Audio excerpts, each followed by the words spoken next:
Hello friends, आप सभी का स्वागत है eagle IAS the study zone में। साथियों, आर्ट एंड कल्चर के तहत जो है आज मौर्यकालीन कला और संस्कृति को लेकर के क्या करेंगे, डिस्कशन करेंगे। और आर्ट एंड कल्चर के काफ़ी प्रश्न जो है यूपीएससी प्रीलिम्स एग्जाम में पूछे जाते हैं। तो हम जो है अब से जो एक सीरीज़ के तहत जो है आर्ट एंड कल्चर का क्लासेस चलेगा, जिनमें एंशियंट इंडिया के जो प्रमुख डायनेस्टीज़ हुए, जिनमें मौर्यकाल हो गए, गुप्ता पीरियड हो गए, साथ में डेक्कन के जो सातवाहन हो गए, इन सभी को लेकर के क्या करेंगे, डिस्कशन करेंगे। और उनके दौरान अर्थात उन डायनेस्टीज के दौरान जो है किस प्रकार आर्ट एंड कल्चर का डेवलपमेंट हुआ, उसको लेकर के डिस्कशन करेंगे। और आज इसका पहला क्लास है। आज मौर्यकालीन कला और संस्कृति को लेकर के क्या करना है, डिस्कशन करना है। ठीक है, तो चलिए प्रारंभ करते हैं।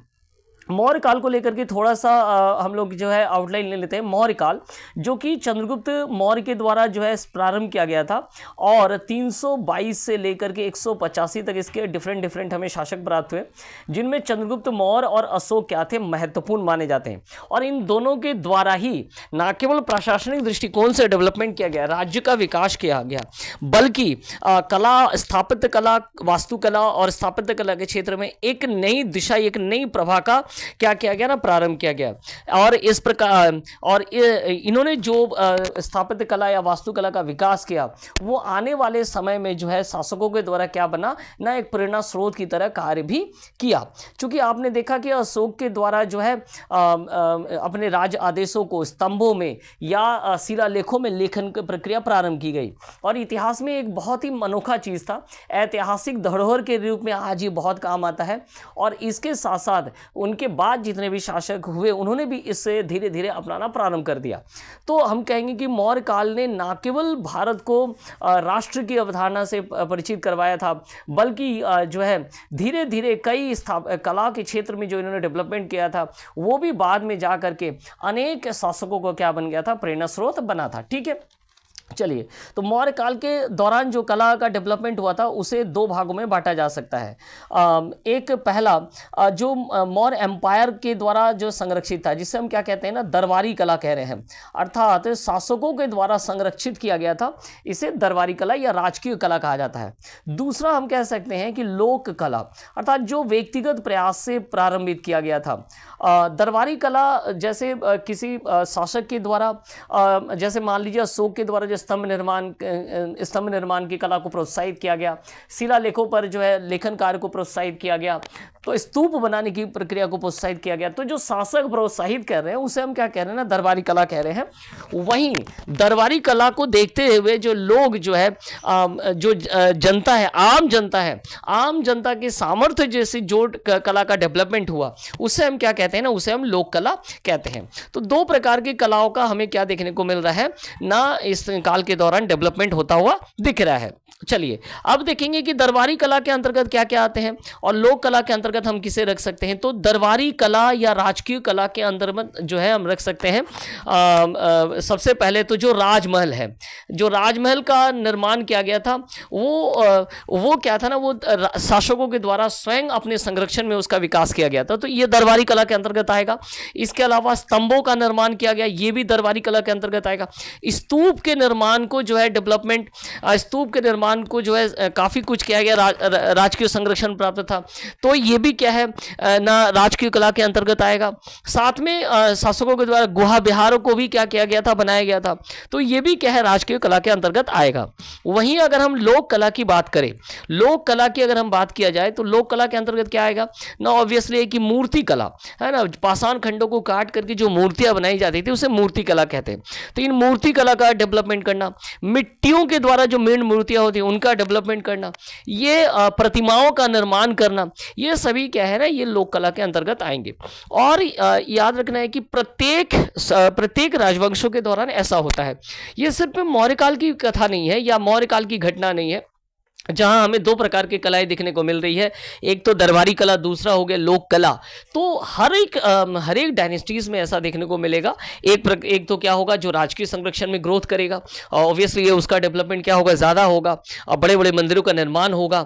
ठीक जो व्यक्तिगत स्तर पर होंगे, जो हम कह सकते हैं कि उस काल के दौरान जो शहरवासियों या ग्रामीणों के द्वारा जो डेवलपमेंट होगा, उसका डेवलपमेंट कम होगा, लेकिन उसका भी एक स्थान होगा, तो उसे हम लोक कला कह रहे हैं। ठीक है, तो ये हमें सभी डायनेस्टीज में देखने को मिलेगा। चलिए, तो ये तो था कि दो कलाओं को हम लोगों ने देखा, एक तो राजकीय कला, दूसरा था लोक कला। चलिए, अब एक एक करके सारी चीज़ों को हम क्या करेंगे, देखेंगे। सबसे पहले हम देखेंगे कि दरबारी कला को देखेंगे, और दरबारी कला में देखेंगे राजमहल, और खास करके चंद्रगुप्त का जो प्रसाद और पाटलिपुत्र, इन दोनों का जो है ये राजमहल कला के राजमहल का जो निर्माण या पाटलिपुत्र शहर का जो निर्माण किया गया था, ये एक अनोखी डेवलपमेंट कहा जाता है। चूंकि मौर्य काल के पूर्व जो केवल क्या था ना, काष्ठों का प्रयोग किया था, लकड़ियों का प्रयोग किया जाता था, लेकिन मौर्य काल के दौरान काष्ठ के साथ साथ जो है पाषाण का भी प्रयोग किया गया। तो ये एक नया डेवलपमेंट देखने को मिला, और एक अभूतपूर्व जो है क्या है ना, राजमहल का निर्माण किया गया था, जिससे जो है कई इतिहासकारों के द्वारा क्या किया गया ना, इसके बारे में जो है इसके प्रशंसा की गई है। तो चंद्रगुप्त मौर्य के द्वारा जो निर्मित राजमहल है और जो पाटलिपुत्र शहर है, इसमें जो वास्तुकला का उपयोग किया गया वो काफी महत्वपूर्ण माना जाता है। यूनानी और रोमन लेखकों के विवरण, इसके बारे में जो हमें जानने का स्रोत है वो क्या है ना, यूनानी और रोमन लेखक, ठीक है, यूनानी और रोमन लेखकों के जो विवरण है, उसी विवरण के आधार पर जो है हमें ये डिस्कशन प्राप्त होता है कि चंद्रगुप्त के जो महल है या जो पाटलिपुत्र का निर्माण किया गया था वो कितना अनोखा था। इस बारे में सबसे पहले जो है हमें स्ट्रैबो के द्वारा जानकारी प्राप्त होता है। स्ट्रैबो ने जो है पाटलिपुत्र शहर और चंद्रगुप्त महल के राजमहल का क्या क्या वर्णन किया है। उन्होंने साथ में ऐसा कहा जाता है कि ये जो महल है ये क्या है, सूसा या एकवतना के राज्य के एकवतना के साथ इसकी तुलना किए गए महल के साथ तुलना किया गया है। साथ में याद रखिएगा, पटना के बुलंदी बाग में जो जब उत्खनन किया गया तो लकड़ी के जो है क्या प्राप्त हुआ ना, स्तंभों का जो है पंक्तियां या घेरा प्राप्त हुआ था, ठीक है। तो ये एक अनोखा निर्माण कहा जाता है उस समय के दौरान। बुलंदी बाग का भी नाम याद रखिएगा। तो पटना के बुलंदी बाग के जो उत्खनन से जो है लकड़ी के खंभों को क्या प्राप्त हुआ था, पंक्तियां या घेरा प्राप्त हुआ, जो अपने आप में एक महत्वपूर्ण माना जाता है। साथ में पटना के कुम्हरार से जो है उत्खनन के दौरान क्या मिला है, एक हॉल मिला है या सभा भवन मिला है जिसमें 80 स्तंभ हैं, ठीक है। तो ये एक अनोखा चीज मिला है जो है मौर्य काल के दौरान 80 स्तंभों वाला जो एक हॉल प्राप्त हुआ है। हालांकि ये कोई नई चीज नहीं है, ये याद रखिएगा हमारे वैदिक काल के दौरान या महाभारत रामायण काल के दौरान भी ऐसे हॉल का प्रयोग किया जाता था जहां स्तंभ निर्मित किए जाते थे। तो ठीक उसी प्रकार के जो अवधारणाएं हैं हमें मौर्य काल के दौरान भी देखने को मिल रहा है। और यहां भी हमें क्या प्राप्त हो रहा है, एक तो लकड़ी का जो है बेड़ा प्राप्त हो रहा है बुलंदी बाग से, और कुम्हारार से क्या प्राप्त हो रहा है, 80 स्तंभों वाला एक बड़ा हॉल प्राप्त हो रहा है या सभा भवन प्राप्त हो रहा है, जिसका फर्श और छत जो है वो लकड़ी के बने हुए थे और अनोखी कार्य उसमें किए हुए थे। फाइहान ने कहा है ये जो निर्माण है, ये निर्माण जो है ईश्वर के द्वारा बनाया हुआ है, अर्थात इतना इसमें अनोखा इसमें निर्माण किया गया, इस वास्तुकला का प्रयोग किया गया, वो क्या है, ईश्वर ही इसे बना सकता है। कुछ इतिहासकार जो इस राजप्रसाद की तुलना जो है पोर्सिपोलस से प्राप्त हुए 100 स्तंभों वाले हकामनी प्रसाद से भी करते हैं। तो इस प्रकार दरबारी कला के अंतर्गत जो है राजमहल का जो डेवलपमेंट किया गया था, चंद्रगुप्त मौर्य काल का जो राजमहल था और पाटलिपुत्र सिटी, इन दोनों का ये एक महत्वपूर्ण था, ठीक है, राजमहल के अंतर्गत है। चलिए नेक्स्ट हम लोग देखेंगे कि जो दरबारी कला के अंतर्गत या जो राजकीय प्रशासकों के संरक्षण में जो डेवलपमेंट हुआ उसमें क्या है, तो स्तूप। अशोक के काल में कहा जाता है ना, अशोक ने 84,000 स्तूपों का निर्माण किया था पूरे देश में, तो स्तूपों की भरमार उन्होंने लगा दी थी। तो स्तूप जो है ये भी क्या है, राजकीय संरक्षण में डेवलपमेंट हुआ जो है क्या है, कलाएं हैं, ठीक है। अब हमें क्या प्राप्त हुआ, मौर्य काल के दौरान हमें सांची का स्तूप प्राप्त हुआ है, सारनाथ का स्तूप प्राप्त हुआ है, अमरावती में जो है स्तूपों के निर्माण का जो प्रारंभिक स्रोत है वो अशोक के दौरान ही किया हुआ प्राप्त होता है। तो अशोक के समय में सांची, सारनाथ, अमरावती जो स्तूप या जो पूरे भारत में 84,000 स्तूप के निर्माण की जो घटना पाई जाती है, तो ये काफी डेवलपमेंट के तौर पर देखा गया है। स्तूप का क्या अर्थ होता है, स्तूप का जो अर्थ होता है वो होता है ढेर, ठीक है। इसका शाब्दिक अर्थ क्या होता है ना, ढेर होता है। और इसका क्या होता है ना, ये जहाँ पर प्राचीन काल में क्या होता था, जो मृत संस्कार अपनाए जाते थे तो समाधियों में क्या किया जाता ना, मिट्टियों के ढेर बना करके टीले बना दिए जाते, इस प्रकार अर्धगोलाकार टीले का निर्माण किया जाता था। इसे ही क्या कहा जाता है, स्तूप कहा जाता है। चूंकि चिता के स्थान पर बनाया जाता है तो इसलिए चैत्य भी कहा जाता है। तो स्तूप भी कहा जा सकता है, चैत्य भी कहा जा सकता है। स्तूप के संरचना को लेकर के अगर हम डिस्कशन करते हैं तो स्तूप किस प्रकार होता है ना, स्तूप देखिए ये जो है एक इस तरह का आधार खंड रहेगा और उसके ऊपर जो है अर्धगोलाकार आपको क्या मिलेगा ना, कटोरे के समान जो है संरचना पाई जाती है। ठीक है, तो ये अर्धगोलाकार संरचना हो गया। और इसके बाद क्या है ना, इसके ऊपर में जो है क्या रखा जाता है, अस्थि कलश को रखा, जिसे हम लोग क्या कहते हैं, हर्मिका कहते हैं। इसके बाद यष्टि रहता है और फिर क्या रहता है ना, छत रहते हैं। ठीक है, तो ये इसका रचना है। साथ में इसके चारों ओर क्या लगता है ना, वेदिकाएं लगी होती है, रेलिंग्स लगे होते हैं। और स्तूप और वेदिका के बीच में क्या रहता है ना, प्रदक्षिणा पथ रहता है। अब साथ में क्या हो गया, कालांतर में जो है इन वेदिकाओं में क्या बन गए ना, द्वार भी बन गए, पूर्व पश्चिम द्वार या तोरण का निर्माण भी हो गया।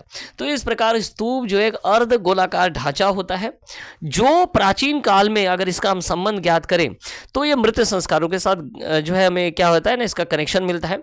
वेद एवं ब्राह्मणों से भी ज्ञात होता है कि समाधियों में चारों ओर मिट्टी का ऊंचा टीला बनाया जाता था और बाद में जाकर के इसे ही बौद्ध धर्म में जो है क्या किया गया, कॉन्सेप्ट के तौर पर ग्रहण किया गया और ये एक उपासना का क्या बन गया ना, केंद्र भी बन गया। ठीक है, तो ये हो गया स्तूप। स्तूप में इंपॉर्टेंट चीज क्या है ना, प्रदक्षिणा पथ इंपॉर्टेंट है, इस बात को याद रखिएगा। हर्मिका, जहां पे अस्थि कलश रखा जाता है उसे हर्मिका कहा जाता है, तो ये भी इंपॉर्टेंट है। स्तूप के चारों ओर क्या बनाए जाते हैं ना, तोरण द्वार बनाए जाते थे, तो ये भी काफी इंपॉर्टेंट सेक्शन है, तो इसे याद रखिएगा, वेदिका या तोरण द्वार। ठीक है, तो स्तूप का डेवलपमेंट भी जो है हमें मौर्य काल के कारण होता हुआ हमें दिख रहा है और कहा जाता है ना, अशोक ने 84,000 स्तूपों का निर्माण किया था। ठीक है, चलिए, तो स्तूप वास्तव में क्या हो गए, ये स्तूप या चैत्य वास्तव में क्या हो गए ना, ये जो है बुद्ध काल से पहले ये महापुरुषों और सम्राटों की स्मृति में बनाया जाता था। लेकिन बुद्ध के बाद से क्या हो गया ना, ये एक उपासना के केंद्र के रूप में इसका डेवलपमेंट हो गया। ठीक है, चलिए आगे बढ़ते हैं। आगे क्या है, मौर्य काल के दौरान जो है स्तंभ या पिलर्स के निर्माण को भी प्रोत्साहित किया गया, राजकीय संरक्षण में प्रोत्साहित किया गया। और पिलर जो है एक अनोखे पिलर कहा जाता है, उस काल के दौरान इस प्रकार के पिलर एक अनोखी घटना थी और ये संस्कृति के क्षेत्र में एक महत्वपूर्ण योगदान माना जाता है मौर्य काल का। ठीक है, इन स्तंभों पर अभिलेख का निर्माण, अभिलेखों को लिखा जाता था, राज आदेशों को लिखा जाता था, अपने धम्म का प्रचार भी किया गया था अशोक के द्वारा। ठीक है, अशोक के जितने भी स्तंभ थे वो ईरानी स्तंभ से अलग प्रकार के थे और एकास्मक प्रकार के थे, मतलब एक ही पत्थर के ऊपर जो इन्हें बनाया गया, तो एकास्मक प्रकार के जो है स्तंभ थे, जो है क्या पाए जाते हैं ना, हमें पाए जाते हैं। और नीचे से ऊपर की ओर क्रमशः क्या है ना, पतले, मतलब इस प्रकार जो है आपको स्तंभ जो है अशोक के स्तंभ देखने को मिलेगा। ठीक है, चलिए, तो अशोक के स्तंभ ईरानी स्तंभ से क्या थे, भिन्न थे, लेकिन कुछ इतिहासकार ये मानते हैं कि ईरानी स्तंभों का अनुकृति है, लेकिन कई भिन्नताएं पाई जाती है और इसे हम कह सकते हैं कि भारत के संस्कृति में ही इस प्रकार के स्तंभों का फूट हमें प्राप्त होता है। ठीक है, ये जो स्तंभ थे वो चुनार के बलुआ पत्थर से बनाए गए थे। अशोक के जितने भी स्तंभ है वो क्या है ना, चुनार के बलुआ पत्थर से निर्मित पाए गए। चलिए, अब स्तंभ के संरचना को लेकर के अगर हम डिस्कशन करते हैं तो क्या कुछ हमें प्राप्त हो रहा है। अगर स्तंभ की संरचना को लेकर के हम डिस्कशन करते हैं तो एक तो ये लंबा भाग हमें प्राप्त हो रहा है, जिसे हम क्या कहते हैं, जिसे हम कहते हैं कि यष्टि कहते हैं। ठीक है, उसके बाद आपको क्या ना, घंटा की आकृति के क्या मिलेगा, अधो कमल जो है अधोमुखी जो है कमल के घंटे की आकृति प्राप्त होगा। इसके ऊपर क्या रहता है ना, इसके ऊपर फलका रहता है जिसे हम कहते हैं एबेकस। ठीक है, एबेकस में आपके क्या मिलते हैं ना, विभिन्न प्रकार के पशु आकृतियां प्राप्त होते हैं और उसके ऊपर में जो है क्या हमें मिल रहा है, पशु आकृति। जैसे सारनाथ जो है हमें यहाँ क्या मिला है ना, 4 जो है लाइन कैपिटल हमें प्राप्त होता है, इसे हम लोग कैपिटल भी कहते हैं इस सेक्शन को। तो ये जो लाइन कैपिटल हमें कहाँ से प्राप्त हुआ है, सारनाथ से प्राप्त हुआ है, सांची से प्राप्त हुआ है। तो इस प्रकार स्तंभों का निर्माण होता है। नीचे वाला सेक्शन यष्टि रहता है, बीच वाला सेक्शन जो है अधोकमल घंटी है। ठीक है, उसके ठीक ऊपर में क्या होता है, फलका या एबेकस होता है और बाद में हमें पशु आकृतियां अलग अलग जो है प्राप्त होता है। ठीक है, ऐसा नहीं है कि केवल लाइन आकृति ही प्राप्त हुआ है, हमें वृक्ष की आकृति भी प्राप्त हुआ है। अगर डिफरेंट डिफरेंट आकृतियों का हम बारे में अगर लिस्टिंग करते हैं तो सांची और सारनाथ से क्या मिला है ना, चतुर्थ सिंह आकृति, अर्थात 4 सिंह जो है हमें आकृति के साथ मिला है। वहीं रामपूर्वा और बसार में क्या मिला ना, सिंह शीर्ष मिला है। ठीक है, साथ में रामपूर्वा में एक और मिला है, वो है वृक्ष का शीर्ष मिला है। ठीक है, ऊपर में जो क्या है ना वृक्ष का आकृति बनी हुई है। संकीसा से क्या मिला, हाथी का जो है गर्ज शीर्ष मिला हुआ है। तो सिंह की आकृति के साथ साथ जो है हमें वृक्ष की आकृति, वृक्ष की परशु आकृतियां, साथ में गजहाथी के भी आकृतियां जो है प्राप्त हो रहा है। कुछ इतिहासकारों का यह मानना है कि ये ईरानी स्तंभों की तरह, परंतु जैसे कि मैंने कहा कि अशोक के स्तंभ जो है ईरानी स्तंभ से काफी भिन्न पाए जाते हैं और इसे भारत में ही खोजना जो है भारत के ही हम प्राचीन काल के इतिहास से ये हमें इसे प्रेरित मान सकते हैं। ठीक है, तो इस प्रकार जो स्तंभों का डेवलपमेंट किया गया था किसके दौरान ना, मौर्य काल के दौरान इसका डेवलपमेंट किया गया था। चलिए अब गुहा विहार, गुहा विहार को लेकर के हम लोग डिस्कशन करेंगे। गुहा विहार जो है एक तो लोक कलाओं के द्वारा भी संरक्षित था या राजकीय संरक्षण में भी बनाए गए हैं। पर्वतों के गुफाओं को काट करके जो है इस प्रकार का जो है निवास स्थान बनाए जाते थे। ठीक है, तो ये क्या होगा ना, इसे गुहा विहार कहते हैं। प्राचीन काल में इस प्रकार के गुहा विहार में जैसे आजीविक संप्रदाय के लिए अशोक के पौत्र दशरथ के द्वारा जो है बराबर और नागार्जुन की पहाड़ियों में जो इस तरह के केव्स बनाए गए थे और इन केव्सों में जो है पॉलिश किया हुआ है। इन केव्स के जो दरवाजे हैं उन पर जो है अलग अलग जो है क्या है वास्तुकला का निर्माण किया गया। तो ये गुहा विहार भी एक राजकीय संरक्षण से भी प्राप्त था और लोक कलाओं के द्वारा भी संरक्षित था। ठीक है, बराबर और नागार्जुन पहाड़ियों में हमें ऐसे आजीविक संप्रदायों के द्वारा दशरथ के द्वारा बनाया गया था। अशोक के समय में अगर हम गुफाओं की बात करें तो सुदामा गुफा, याद रखिएगा, को काफी क्या हुआ था, प्रसिद्धि प्राप्त हुआ था। इसके अलावा दशरथ के समय काल के अगर दौरान हम बात करें तो दशरथ के समय काल के दौरान जो है लोमेश ऋषि गुफा, याद रखिएगा, लोमेश ऋषि गुफा को क्या हुआ था, काफी प्रसिद्धि प्राप्त है, अर्थात ये काफी चर्चित है। बराबर की पहाड़ी में जो है अशोक के समय काल के दौरान विश्व झोपड़ी बनाया गया था। तो इस प्रकार जो है केव आर्ट जो हमें मौर्य काल के दौरान भी डेवलप होता हुआ दिख रहा है, ठीक इसी प्रकार के सातवाहन के समय में अगर हम जाएंगे जो कि दक्षिण भारत में या दक्कन में है, वहां भी हमें जो इस प्रकार की केव आर्ट देखने को मिलता है। तो गुफाओं के निर्माण की जो कला है या जो स्थापत्य कला है वो मौर्य काल के दौरान भी डेवलप होता हुआ हमें दिख रहा है। ठीक है, चलिए नेक्स्ट अगर हम बात करें कि मूर्ति कला और लोक कला के बारे में, स्कल्पचर्स एंड फोक आर्ट के बारे में, तो मौर्य काल के दौरान जो है पशु की आकृतियों का जो है पाषाण के टुकड़े को काट करके या पत्थर के टुकड़ों को काट के मूर्ति कला का विकास हुआ। इनमें हाथियों के जो है हाथियों के मूर्ति कला का सबसे ज्यादा डेवलपमेंट देखने को मिलता है। ठीक है, इसके अलावा अगर हम लोक कला की बात करें तो सामाजिक जीवन से प्रेरित होकर के जो है लोक कला का भी विकास हुआ था। इसमें सबसे ज्यादा यक्ष और यक्षिणी की मूर्तियां जो है हमें अलग अलग क्षेत्र से प्राप्त हुआ है, जैसे मथुरा से प्राप्त हुआ है, पटना से प्राप्त हुआ है, विदिशा से प्राप्त हुआ है, वाराणसी से प्राप्त हुआ है, महरौली से प्राप्त हुआ है। तो यक्ष और यक्षिणी की जो मूर्तियां हैं वो पाषाणों को काट करके जो है बनाए गए हैं। इसके अलावा मिंड मूर्तियां भी प्राप्त हुई है। तो ये जो है लोक कलाओं का क्या है ना, लोक कलाओं के द्वारा संरक्षित किया गया था या व्यक्तिगत प्रयासों से बनाया गया था। तो इस प्रकार जो है मौर्य काल के दौरान जो आर्ट एंड कल्चर का क्या क्या था, काफी डेवलपमेंट हुआ था। ना केवल राजमहल का विकास हुआ था बल्कि इन्होंने स्तंभ जो कि धम्म प्रचार के उपलक्ष्य में जो है इसका व्यवहित किया जाना, साथ में एक नया जो है क्या दिया गया था ना, कला और संस्कृति के क्षेत्र में एक नया हम कह सकते हैं कि प्रयोग ये जो था काफ़ी महत्वपूर्ण माना जाता है। ठीक है, तो आगे चलिए, आगे और भी जो है इसके बाद हम लोग अलग अलग जैसा कि कहा कि एम्पायर्स के जो लोग कला और संस्कृति क्षेत्र में जो भी डेवलपमेंट किया गया उसको लेकर के क्या करेंगे, डिस्कशन करेंगे। हमारे साथ जुड़े रहिए, बहुत बहुत धन्यवाद।